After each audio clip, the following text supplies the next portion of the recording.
I feel stressed. How was yesterday? I'm like, don't talk about yesterday. That was a chilly experience, wasn't it? So that was awful. And so... Tessa Thompson. Mrs. Tasman. Hedda is fine. What have you learned? That before you were domesticated, you were like fire.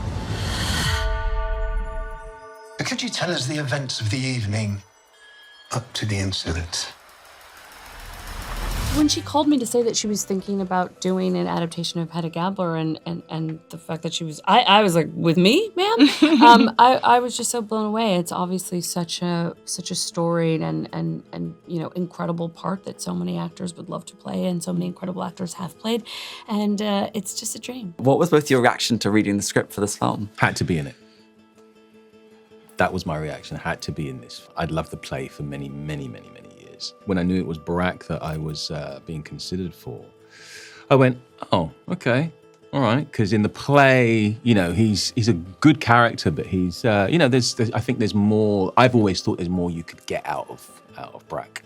And when I read the script, a lot more came out of Barack, and I was absolutely blown away, and I was in like Flynn. Because I think I expected, stupidly, when they said, oh, would you like to read this adaptation of Hedda? I thought this is going to be pretty true to the play, which it is in many, many ways, but she has just broken it all open, ripped it apart and put it back together again. And even I remember saying to her, one of my favorite things she's done about it is in the play, you don't get to see any of the insane drama that happens off stage. It's always characters coming in, reporting what happened.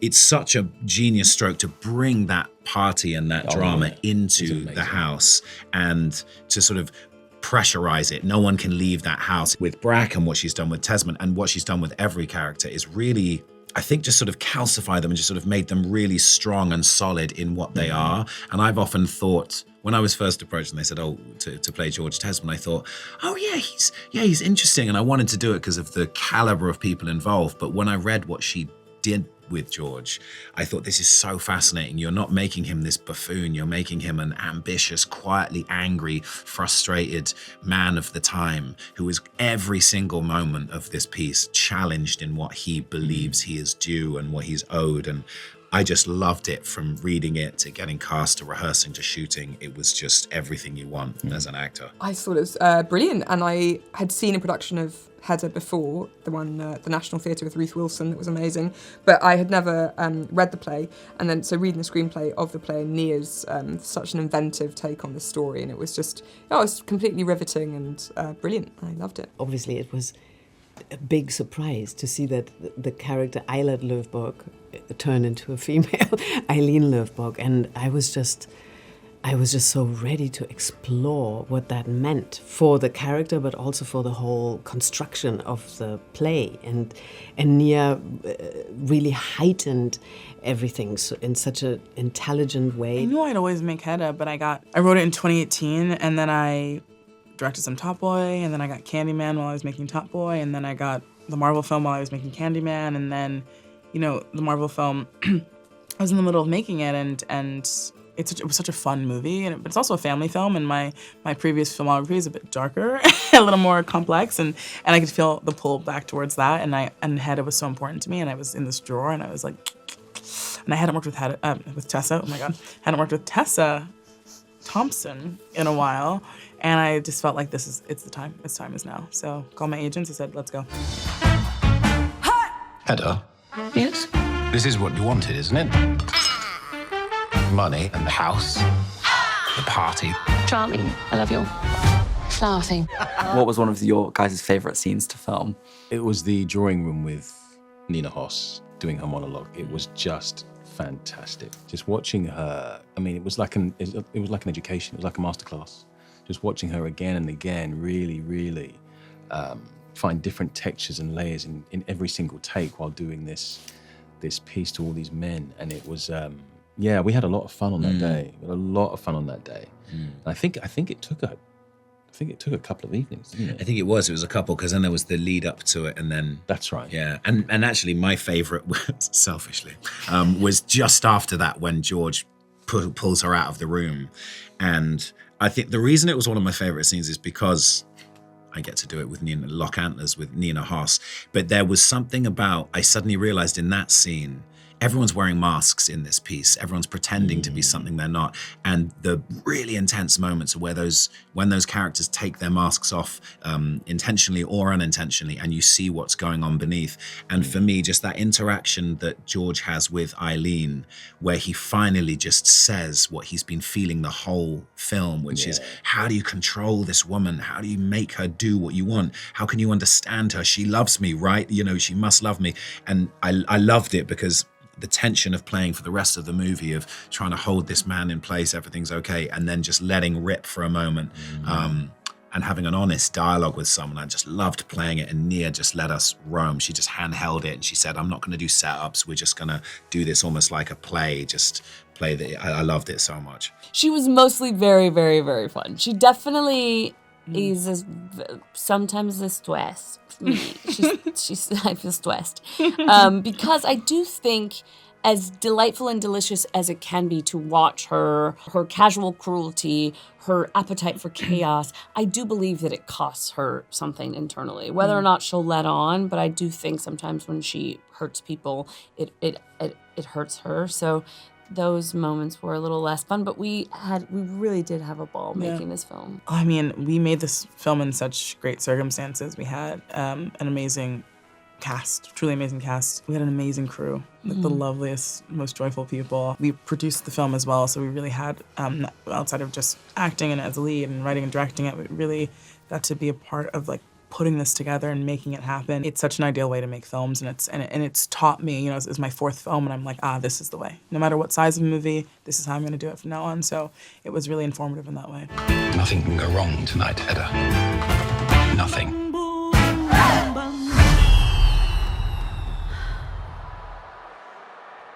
Eileen. Did Tessa's Hedda smile ever terrify you when you were acting with her?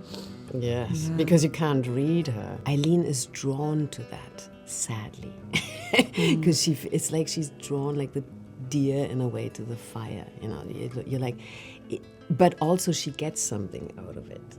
Eileen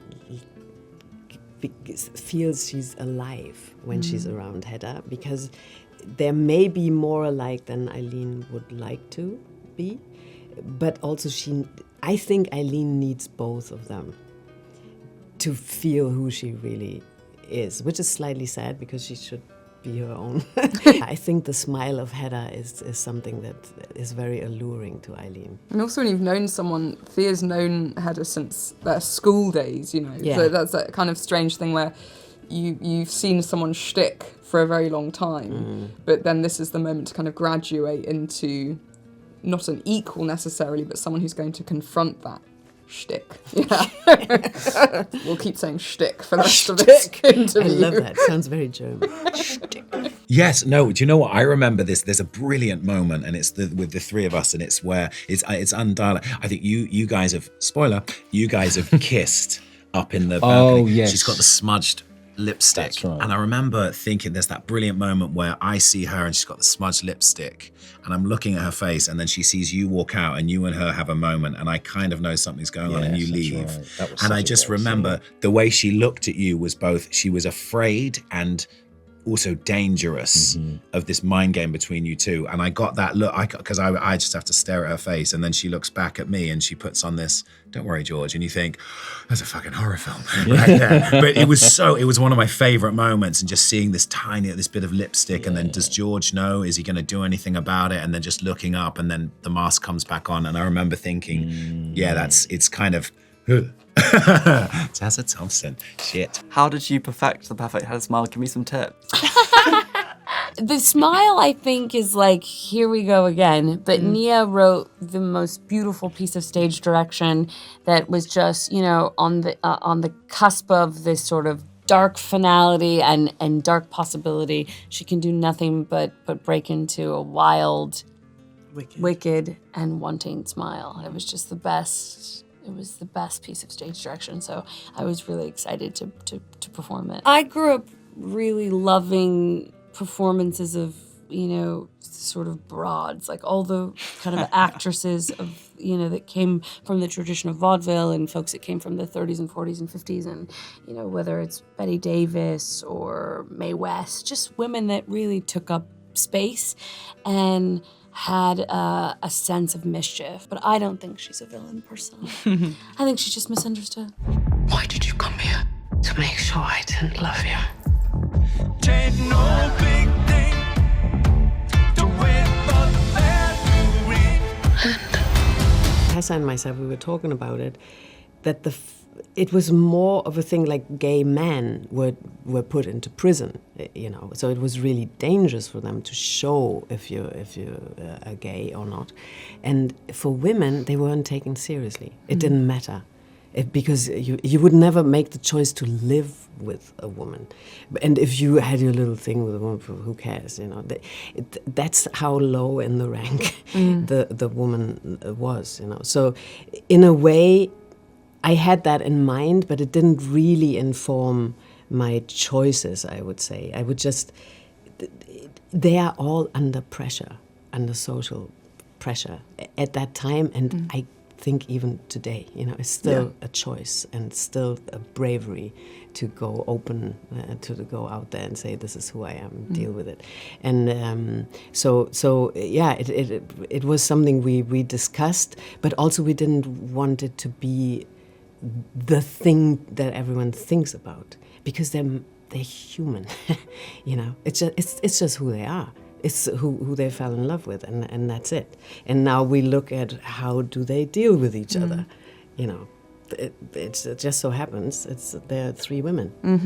I think to try and contain, control, and overpower any human, but particularly in this piece at this time, men over women, it's abhorrent and it's unnatural, and it will only ever lead to dissatisfaction and rightly so rebellion. So it's such a tense piece, and hopefully taking that away, that these, because she's so powerful and so free, and really I would love, it's the sort of tragedy of the piece, to know what Hedda would have done if she was alive today. Do you know what I mean? Like how she's so smart, so powerful, so driven. If she didn't have those shackles on her, what could someone like that be capable of? I think that a lot of Ibsen's heroines are like that. You think if they didn't have these cages that they've been put in, what could they do? They could do anything. Norma in the Doll's House, she saves the family when she's allowed to, and then she's just pushed back into this cage. Same with Hedda. And she's got a pair of pistols as well. Imagine what she could do. And I think there's a little bit of Hedda in every woman, whether it's, you know, on the surface or not. It's just, maybe it's not unlocked, but there is a touch of that, you know, frustration and, you know, fight that I think all women have. You sing What? on edge. Hedda, darling, what are you up to? You'll see. You're not leaving, are you? Best to resist temptation. Ah, come on, Eileen. You're stronger than that. What has got into you? Well, we weren't in the cold water swimming. So No, we were warm inside, but I remember that was probably one of the few nights we got off. Yeah, but I it was remember a trip, coming back. How was yesterday? I'm like, don't talk about yesterday. It didn't happen. Imogen as well, bless, because she had to. She was like in there and getting chucked around. The water scene. The water, although, because I actually did get dunked. I don't know if that's in the film, but you come out. I do come out. Yeah, you're right. So I got dunked, and that was a chilly experience, wasn't it? Yeah, so that was awful. But it was cold. You know, great to do these things. Somewhere down the line, it will make sense why that happened, right? It was cold. I mean, but it all adds to it. You know, this feeling of outside is dark, it's wet. We were doing night shoots. It was cold. It sort of brought this. It intensified the world within the house, and it was just so beautiful. But then when you do go outside, I remember thinking, God, we went to that maze and oh my gosh, did that scene, freezing. And it was, but it sort of brought the roof off a bit, and the characters could breathe before brilliantly Nia DaCosta bringing everyone back. We get that sort of relief, and then you bring them back in, and for the final act, it was amazing. But God, it was cold, wasn't it? there was a lot of shivering actors on set. What about you? What was your most? I loved your big monologue. Oh my God, at the end, amazing. Yeah. I love that one because it's the essence of her. But you have the feeling, I don't have the strength to do it one more time, you know, and that's very sad. It's this, when you come to a point, you fought the fight for so long, and now you thought, this is it. I have this manuscript and it's gonna change all of you, how you think about me and how you think about female sexuality and all that. And then that's taken away from you and you just feel you don't have the strength to do it one more time. To me, it's like, oh. I hope you're happy.